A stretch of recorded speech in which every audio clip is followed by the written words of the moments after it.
네, 승리하신 그리스도가 주신 선물이라고 하는 제목으로 하나님 말씀 나누겠습니다. 한 분이신 우리의 아버지 되시는 하나님께서 우리를 부르셨고, 한 분이신 주님을 머리 삼아서 한 분이신 성령께서 우리를 부르셔서 교회가 됐습니다. 우리는 한 소망을 가진, 한 믿음으로 한 세례를 받은 한 몸 된 교회로 부름을 받은 것입니다. 이렇게 하나로 우리를 부르셨다고 할 때 하나님은 마치 공장의 제품을 찍어내듯이 우리를 획일화된 존재로 부르셨다라는 것은 아닙니다. 특별히 한 몸이라고 하는 비유를 통해 교회를 설명하신 이유는 이런 획일화된 존재로 하나 되게 하시는 것이 아니라 우리가 다양하지만 유기적으로 연결되어 상호 협력하여 하나 되게 하는 그런 하나됨을 이루는 교회라는 것을 설명하기 위해 특별히 한 몸 된 교회라고 설명하는 것입니다. 한 몸의 교회로 우리를 부르셨다고 말씀하시면서 이어지는 본문의 그 7절부터 우리가 오늘 본문을 살펴보게 될 텐데, 그 한 몸을 세워가는 방법으로 하나님께서는 우리에게 은혜를 주셨다 이렇게 말하고 있습니다. 각 사람에게 은혜를 주셨다. 그러니까 한 몸의 교회를 세워가기 위해서 그 몸을 세워갈 수 있을 만한 은혜를 누군가에게 주고 누군가에게 안 주고 그런 게 아니라 여기 계신 모든 분들에게 하나님은 다 은혜를 주셨고, 그 은혜를 통해 한 몸 된 교회, 그리스도의 몸을 세워가신다는 것입니다. 오늘 하나님께서 그리스도의 몸을 세우기 위해서 하나님의 은혜를 주셨다 7절에서 말하고 있는데요, 그 은혜가 과연 무엇인가를 한번 살펴보려고 합니다. 이 하나님의 은혜 할 때 이 은혜라고 하는 말은 다양한 의미로 사용됩니다. 크게 한 3가지 정도의 의미로 성경에서 사용되는데, 첫 번째는 우리가 잘 알고 있는 것처럼 죄에 빠진 우리가 하나님의 구원받은 백성으로 부름받는 은혜. 우리로서는 도저히 구원받을 수 있는 능력이 없지만 하나님이 그것을 전적으로 행하셔서 구원의 백성 되게 하셨다라는 측면에서 하나님의 은혜라는 말을 사용합니다. 또 하나는 직분입니다. 하나님의 은혜는 직분이죠. 에베소서 3장 7절 말씀 우리 같이 한번 읽어볼까요? 읽겠습니다. 시작. 이 복음을 위하여 그의 능력이 역사하시는 대로 내게 주신 하나님의 은혜의 선물을 따라 내가 일꾼이 되었노라. 여기서 하나님의 은혜, 사도 바울이 고백하는 그 하나님의 은혜는 뭐냐면 구체적으로 자신을 사도 삼고 일꾼 삼은 은혜입니다. 그러니까 하나님께서 하나님의 은혜를 주셨다라고 할 때 그 은혜는 구원받은 백성 되게 하셨다라는 의미를 넘어서서 하나님의 일꾼과 일을 하도록 부름받은 직분을 주셨다라는 의미로도 사용된다는 것입니다. 마지막으로 또 은혜는 그 은혜로 부름받은 자들, 그래서 그 직무를 갖게 된 자들이 그 직무를 잘 감당할 수 있는 능력이라는 차원에서 또 은혜를 설명할 때가 있습니다. 오늘 에베소 4장 7절 말씀, 우리 각 사람에게 그리스도의 선물의 분량대로 은혜를 주셨다 이렇게 되어 있는데, 우리 각 사람에게 주신 이 은혜는 무엇이냐? 오늘 제가 말씀드린 3번째 의미라고 말할 수 있습니다. 그러니까 우리 모든 사람들에게 하나님이 주어진 직분을 잘 감당할 수 있는 능력을 주셨다는 겁니다. 그것을 은혜를 주셨다 이렇게 표현하고 있는 거죠. 하나님께서는 우리 모두에게 그리스도의 몸을 세우기 위한 직분을 주셨고, 또 그 직분을 잘 감당하기 위한 능력을 은혜로 주셨습니다. 정리하면 자신의 백성이 되게 하시는 것도 하나님의 은혜고, 직분을 주시는 것도 하나님의 은혜고, 그 직분을 감당할 능력을 주시는 것도 하나님의 은혜입니다. 7절에서는 이렇게 우리가 주어진 직분을 감당할 능력이라고 하는 차원에서 은혜를 주셨다 이렇게 말하는데요, 11절에서는 하나님께서 우리에게 같은 맥락에서 직분을 주셨다 이렇게 말하고 있습니다. 물론 이 11절에서는 은혜를 주셨다라는 말은 없지만 7절에서 주셨다라고 하는 말, 그리고 11절에서 삼으셨다라고 하는 말은 똑같은 동사입니다. 디도미라고 하는 동사인데요. 우리 7절에서는 주셨다 할 때 이렇게 쓰였던 동사이고, 오늘 11절에서 어떤 사람은 목사로, 어떤 사람은 사도로, 어떤 사람은 선지자로, 어떤 사람은 복음 전하는 자로, 어떤 사람은 목사와 교사로 삼으셨으니 할 때 이 삼으셨으니가 사실 다 똑같은 동사, 주시다라는 동사입니다. 그래서 더 잘 번역하려면 사실 주님은 직분을 감당할 능력도 은혜로 주신 것이고, 또 주님은 교회에 직분도 은혜로 주신 것입니다. 반복해서 말씀드리고 있지만 하나님은 교회를 세우기 위해 우리 모든 성도들을 그리스도의 몸이 되게 하는 자격, 또 몸을 세워가는 직분을 감당할 능력을 은혜 가운데 주신 겁니다. 오늘 우리는 먼저 조금 설명해야 되겠지만 그 직분을 주시는 하나님의 은혜를 생각해 보려고 합니다. 주님이 그리스도의 몸을 세우기 위해서 어떤 사람을 사도로, 어떤 사람을 선지자로, 어떤 사람을 복음 전하는 자로, 어떤 사람을 목사와 교사로 교회에게 주셨습니다. 그러니까 교회의 선물로 이 직분을 주신 겁니다. 교회를 세우기 위해 주신 직분인 거죠. 사도는 보냄을 받은 자라는 뜻입니다.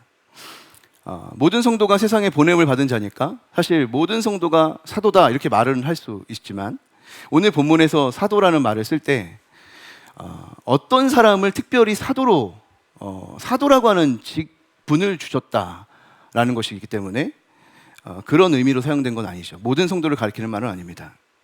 교회를 위해 주신 특별한 직분을 말하는 것입니다.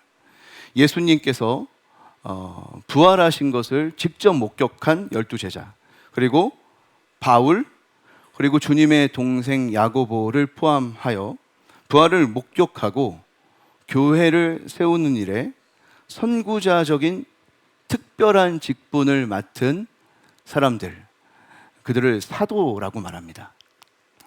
하나님께서는 이렇게 특정한 사람을 불러서 하나님의 교회를 세우는 사도라고 하는 직분을 주시고 교회에 이것을 선물로 주셨습니다. 선지자는 하나님의 말씀을 듣고 보고 그것을 사람들에게 증언하는 직무를 가진 사람들입니다. 그들은 하나님의 계시를 받아서 사람들에게 하나님의 말씀을 전하는 직무를 가졌죠. 그들이 전하는 이 하나님의 말씀 덕분에 성경이 기록됐고 성경으로 남겨져서 교회는 든든하게 세워질 수 있었습니다. 그런데 사도와 선지자라고 하는 이 직분은 하나님께서 교회를 세우기 위해서 주신 직분이기는 하지만 지금은 사라진 직분입니다. 왜냐하면 이 직분은 교회의 기초가 되는 터를 세우기 위한 직분이었기 때문입니다. 에베소 2장 20절 말씀 우리 같이 한번 읽겠습니다. 시작. 너희는 사도들과 선지자들의 터 위에 세우심을 입은 자라. 그리스도 예수께서 친히 모퉁이돌이 되셨느니라. 여기서 너희는 뭐냐면 교회를 말하는 겁니다. 교회가 어디에 세우심을 받았습니까? 사도들과 선지자들의 터 위에 세우심을 받았습니다. 그리스도 예수께서 친히 모퉁이돌이 되셨다라고만 말하면 될 것 같은데, 그러니까 교회의 기초는 예수 한 분뿐이다 이렇게 말하면 될 것 같은데, 그 기초가 되는 터에 사도들과 선지자들이 있었다라고 말하는 겁니다. 사도와 선지자의 직무는 터가 되는 것이기 때문에 그것을 특별히 기록하고 있는 것이죠. 교회가 바로 예수 그리스도라고 하는 기초와 사도들과 선지자들의 터 위에 세워진다. 물론 오늘날에도 어떤 특별한 지역에 전혀 새로운 교회를 세우는 그런 사역을 하는 사람이 있을 수 있고, 또 하나님에게 계시를 받는 그런 사람이 있을 수 있겠지만 우리는 그런 사람들을 사도나 선지자로 여기지 않는다는 겁니다. 왜냐하면 만약 우리가 그렇게 여긴다면 굉장히 심각한 문제가 발생하기 때문이에요. 왜냐하면 지금까지의 교회의 역사가 그리스도와 사도와 선지자들의 터 위에서 교회를 세워왔었는데 또 다른 사도와 또 다른 선지자가 세워진다는 것은 그 교회의 역사를 부정하는 일이 되기 때문입니다. 또한 나아가 사실 우리는 어떤 누구를 예수라 부를 수도 있는 성경 해석의 여지를 열어두는 것이기 때문에 그렇죠. 넓은 의미에서 사도적인 사역이 있을 수 있고 선지자적인 사역이 있을 수 있지만 교회를 처음 세울 때 기초가 되었던 사도와 선지자의 그 직분은 더 이상 존재하지 않는다고 고백해야 된다는 것입니다. 현재 우리가 교회를 세우는 일을 하죠. 저도 우리 교회를 개척했으니까 그런 일 할 수 있죠. 그리고 지금도 하나님의 말씀을 받아서 막 하나님의 말씀을 전하는 사람들이 있죠. 그러나 이것은 2차적인 일로서 이해해야 된다는 것입니다. 우리가 교회를 개척했다고 해서 내가 사도다 이렇게 말할 수 없다는 거예요. 우리는 이미 사도가 세운 교회라고 하는 터 위에서 또 다른 교회를 세워가는 2차적 사도적 직무를 감당하는 거지, 전혀 새로운 차원의 교회의 터를 다지는 사도로서 그 직위를 가지고 기능하는 건 아니라는 말입니다. 말씀의 계시를 받아서 다른 사람에게 전하는 건 마찬가지입니다.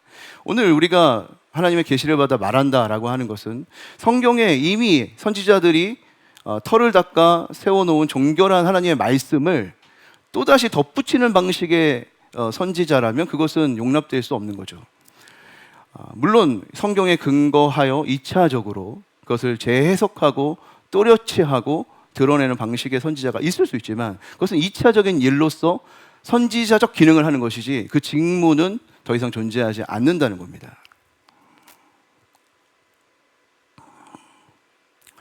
그러니까 누군가가 자신이 이 시대의 새로운 사도다, 새로운 선지자다 이렇게 말하는 사람이 있다면 그것은 굉장히 옳지 않은 일이고 그것은 예수가 피 뿌려 세운 주님의 교회를 욕되게 하는 것이며 매우 이단적인 것입니다. 신사도 운동 이런 거 많이 하잖아요. 새로운 사도들이 막 이 시대에 출현한 것처럼 누군가를 사도로 추대하고 그런 교회 운동이 일어나기도 합니다. 그러나 이런 모든 운동은 이단적인 것이라는 것을 반드시 알아야 하는 것이죠.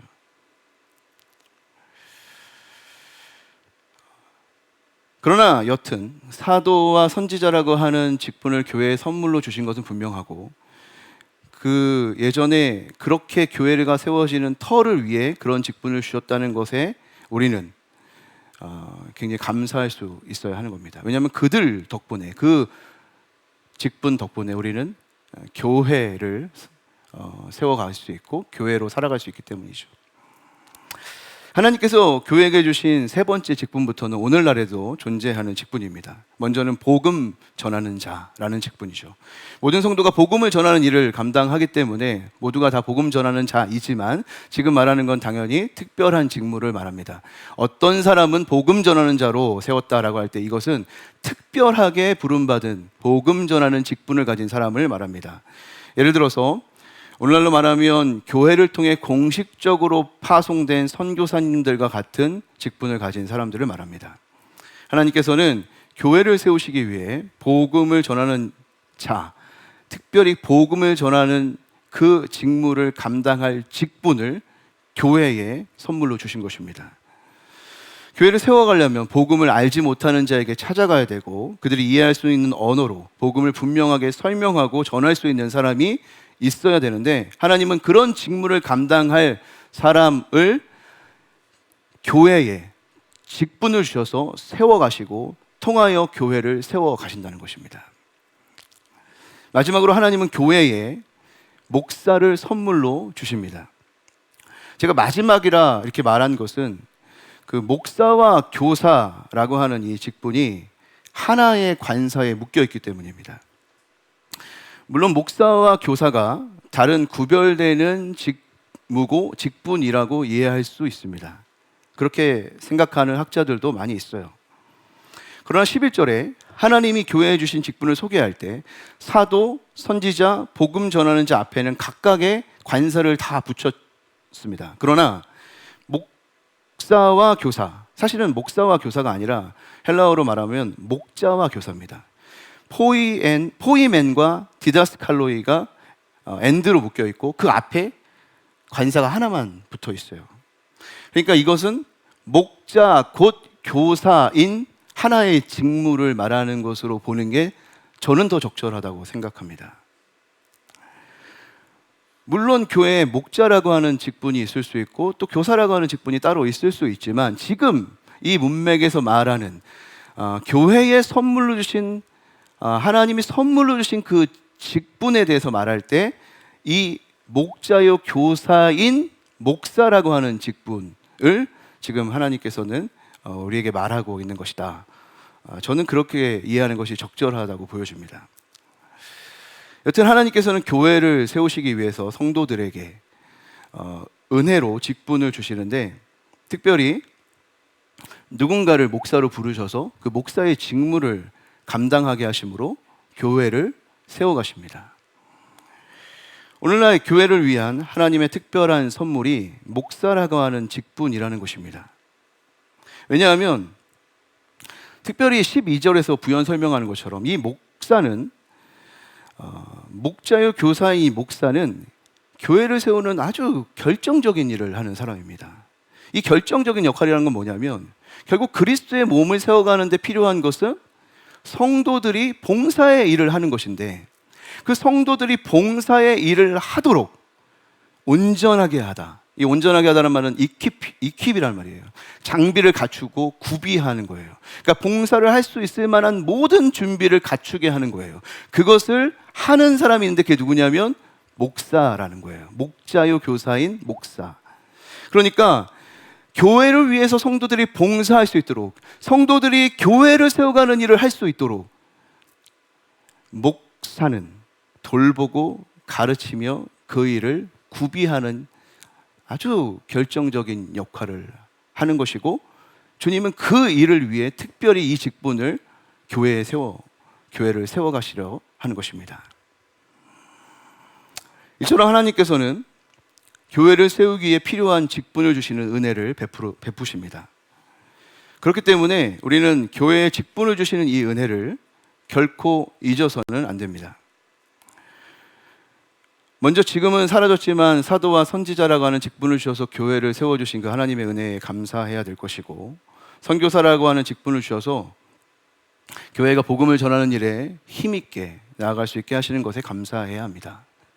또한 우리는 특별히 목사라고 하는 직분을 교회에게 주셔서 교회를 세우는 봉사일을 하도록 성도를 구비시키는 일을 하게 하신 이것에 깊이 감사할 수 있어야 합니다.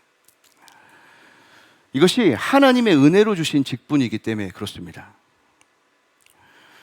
오늘 본문에서는 교회를 위해서 주신 특별한 직분에 대해서만 기록하고 있지만 하나님께서는 여기에 기록된 것 외에도 교회를 세우기 위해 여러 가지 직분을 은혜로 허락해 주셨습니다. 장로라는 직분도 주셨고 안수 집사라고 하는 직분도 주셨고 권사와 집사라고 하는 직분도 주셨습니다.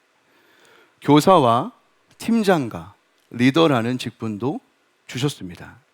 이 모든 직분을 하나님께서 은혜로 교회에 주신 것이라는 겁니다. 특별히 직분을 맡은 사람들은 자신의 직분에 대해서 한번 생각해 보시기 바랍니다. 여러분, 우리가 그 직분을 맡을 만한 자격이 있습니까? 전혀 그렇지 않습니다. 주님이 그저 교회를 사랑하시기 때문에 주님이 교회를 세워가기를 원하시기 때문에 하나님은 이런 부족한 자를 직분자로 세워주시는 것입니다. 그런데 만약에 이렇게 하나님의 은혜로 주시는 이 직분을 우리가 소홀히 여기고 그리스도의 몸을 세우는 봉사의 일을 하는 성도가 되기 위해 하나님의 은혜로 나에게 직분을 주셨구나라는 사실을 망각한다면 어떻게 되겠습니까? 더불어서 만약에 우리가 그리스도의 몸을 세우는 봉사의 일을 하는 성도가 되게 하기 위하여 돌봄과 가르침을 하도록 하나님께서 목사를 교회에 허락하시고 통하여 그 일을 도모하시고자 하는구나 라는 것을 알지 못한다면 어떻게 되겠습니까? 당연히 그리스도의 몸을 세우기 어려울 것입니다. 그렇기 때문에 우리는 교회에 직분을 주시는 하나님의 깊은 은혜, 그리스도의 몸을 세워가기 위해서 주시는 이 하나님의 깊은 은혜를 깨달을 수 있어야 합니다. 만약에 누군가를 하나님께서 목사로 부르시지 않아요. 가슴에 불을 지르고 은혜를 주셔서 목사가 되고 싶은 마음을 주시지 않고 목사가 되지 않게 하셔서 교회에 목사가 없다고 한번 생각해 보세요. 어떻게 그리스도의 몸이 세워질 수 있겠습니까? 가끔 지방에 목사가 없는 교회가 있다는 소식을 들어요. 성도들은 있는데 목회할 목사님이 없는 거예요. 일본에도 그런 교회가 많대요. 너무나 작고 또 목사가 되고자 하는 사람이 없어서 성도들은 있지만 교회는 있지만 목사가 없는 교회들이 많다는 거예요. 그 성도들 훌륭한 성도들이지만 여러분 그 교회가 그리스도의 몸으로 세워지는 일이 과연 쉬울 수 있겠습니까?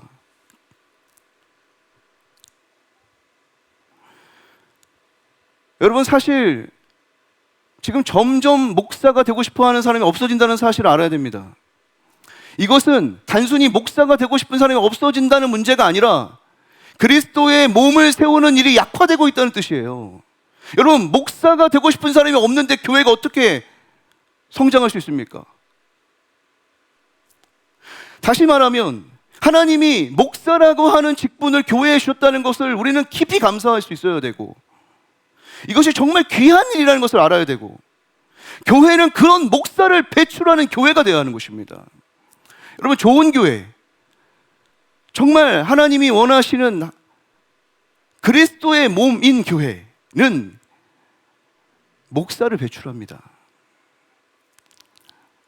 우리 교회 좋은 교회 되려면 어떻게 해야 돼요? 목사를 배출해야 돼요. 우리 교회에 거쳐가는 모든 목사님들이 정말 존중받아야 됩니다. 그게 교회를 세우는 거예요. 이 지계가 하나님의 선물이라고 하는 것을 교회가 받아들이고 감사하고 존중할 때 목사가 세워지고 마침내 교회가 세워진다는 사실을 알아야 됩니다. 이게 하나님의 은혜가 하는 일이에요. 이게 하나님의 은혜가 밀어붙이는 방향이에요.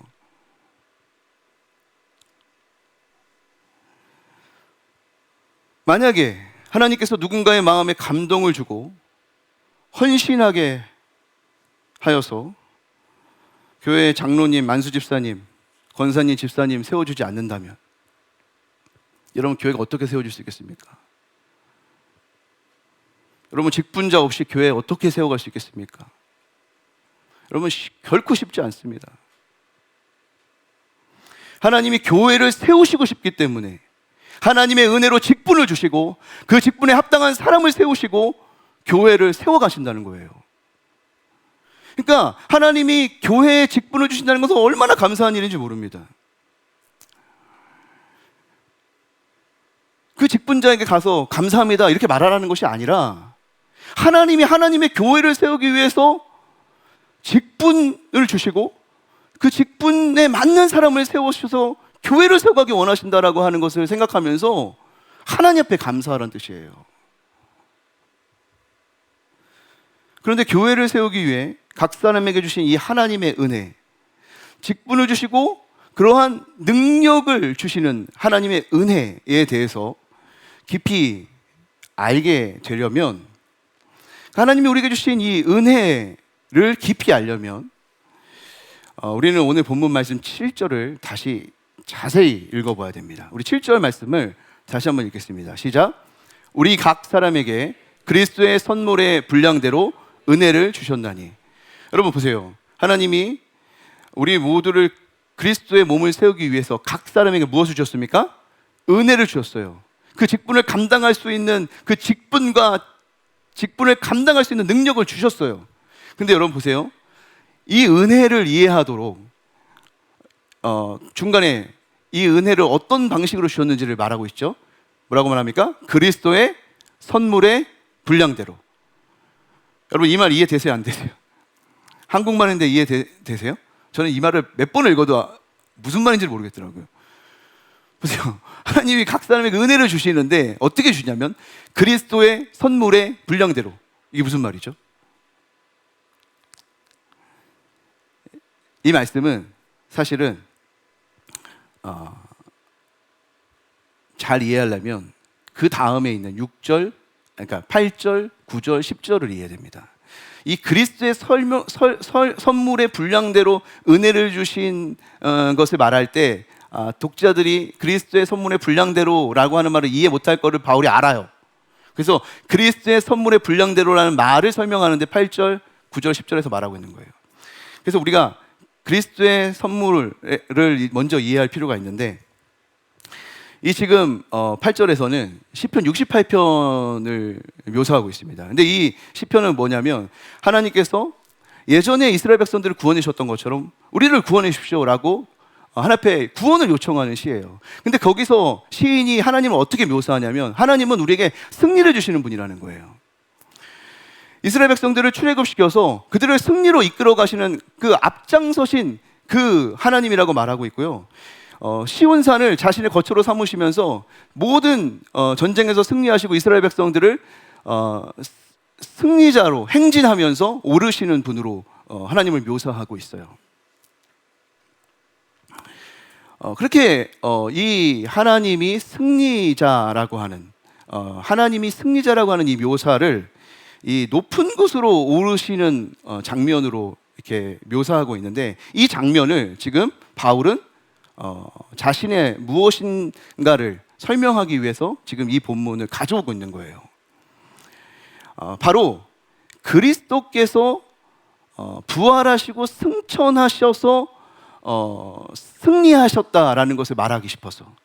그러니까 그리스도의 죽으심과 부활하심이 다시 하늘로 올려지심이 승리의 의미를 가지고 있다는 것을 말하고 싶어서 이 그림을 가져오는 거예요.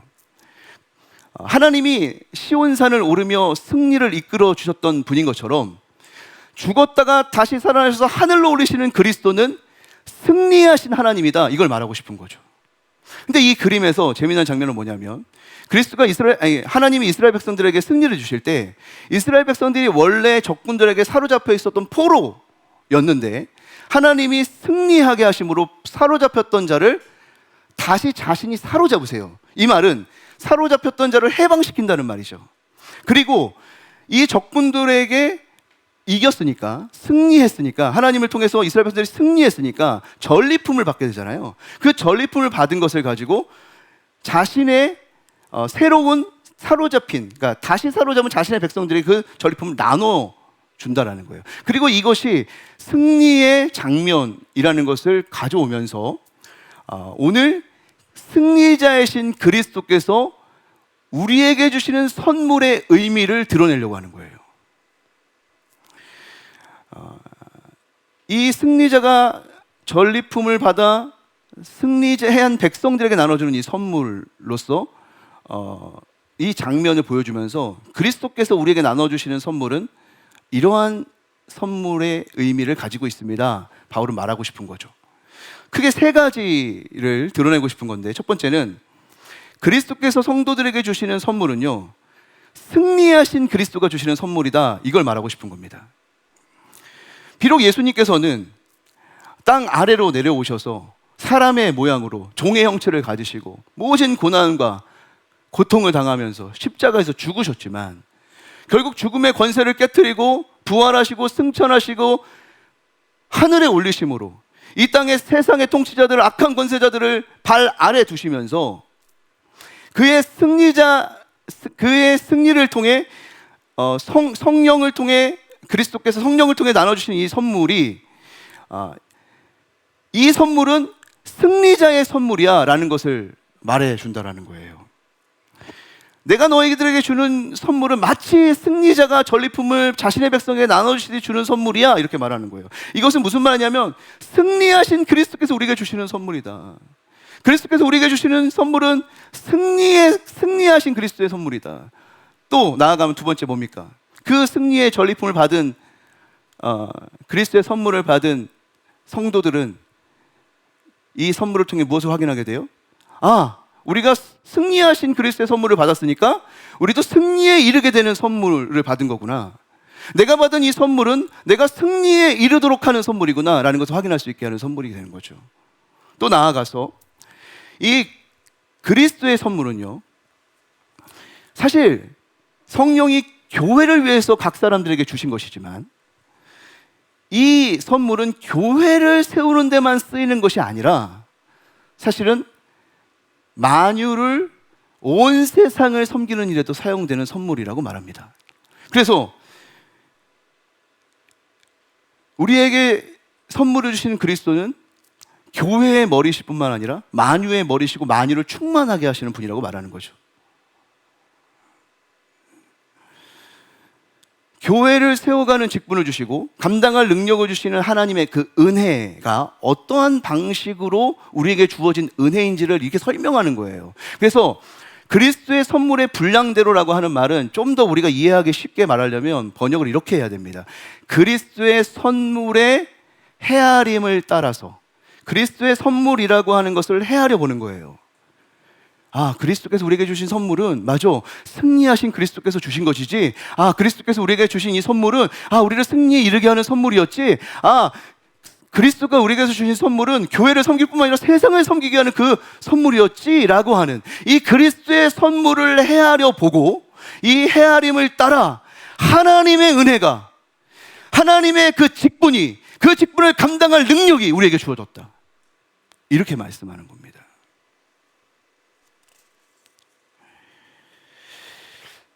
여러분, 하나님께서 이스라엘 백성들을 출애굽시켜 주셨고 약속의 땅으로 그들을 인도해 주셨습니다. 근데 여러분, 그들은 광야에서요 불평했고 괜히 애굽을 나온 것 같다고 원망했습니다. 하나님께서 자신에게 베풀어 주신 은혜가 뭔지를 모르고 현실에서 경험하고 있는 작은 시련 때문에 패배주의에 빠진 거예요. 이렇게 나가서 소망이 없다, 이렇게 해가 되는 일이 아니다, 하나님 따라서 은혜로 따라서 온 길이었는데 잠깐 내 앞에 있는 현실이 고난하고 지난하고 어려우니까 이거 안 되겠다, 패배주의에 쩌드는 거예요. 그러니까 불평이 터져 나오는 거예요. 하나님께서 이스라엘 백성들을 자신의 백성으로 삼으셨지만 블레셋 장군 골리앗이 그들을 막 조롱할 때 아무도 골리앗을 대적할 수 있는 사람이 없었어요. 왜요? 그들은 골리앗을 이길 수 있다고 생각하는 사람이 없었어요. 하나님이 우리를 통해 골리앗을 이기실 것이다 생각하는 사람이 없었어요. 패배주의에 쩌들었어요. 승리할 수 있다는 상상력이 없었어요. 아무리 해봤자 어차피 이렇게 되는 거 아니야. 여러분, 우리 교회를 섬길 때 그런 생각하지 않습니까? 하나님이 우리를 교회로 부르셨고 직분을 주셨고 능력을 주셨다, 하나님이 그렇게 우리가 말씀하시고 교회 헌신하고 우리가 수고하고 있지만, 여러분, 우리는 쉽게 이렇게 해봐야 소용없어, 누가 알아주지도 않아.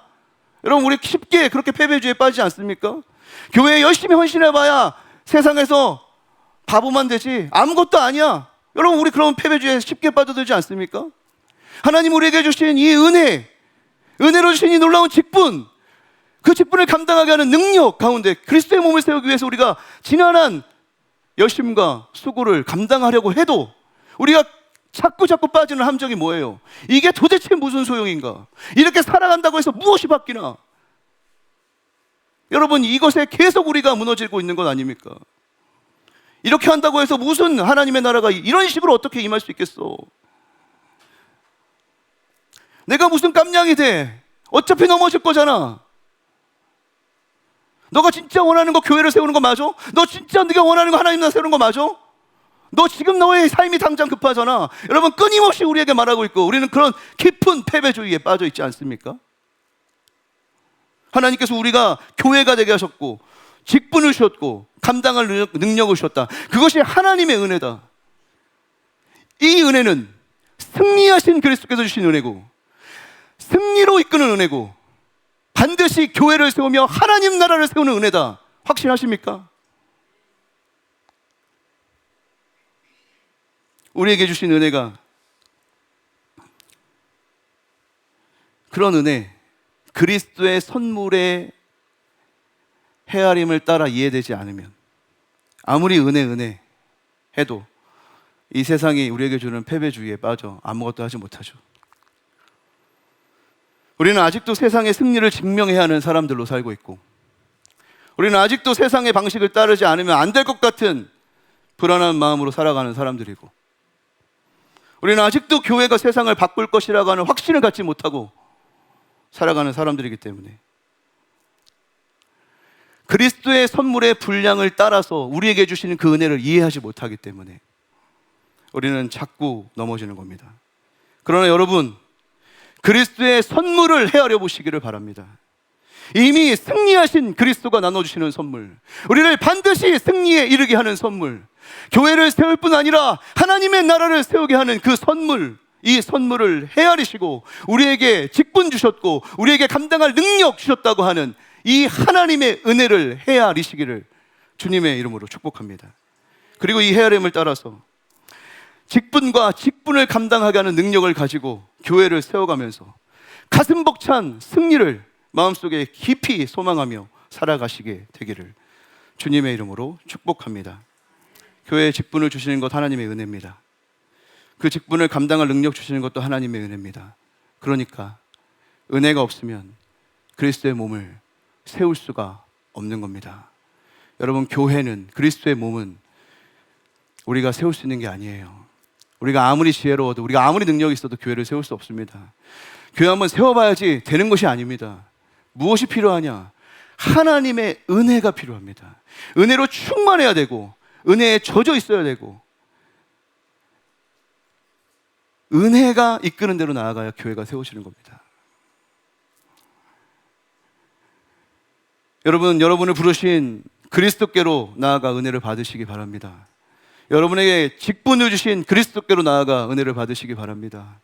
여러분에게 직분을 감당할 능력을 주신 그리스도께로 나아가서 은혜를 누리시기를 바랍니다. 그래서 그리스도의 몸된 교회를 세워가시는, 반드시 승리에 이르게 되는 여정에 참여하시기를 주님의 이름으로 축복합니다.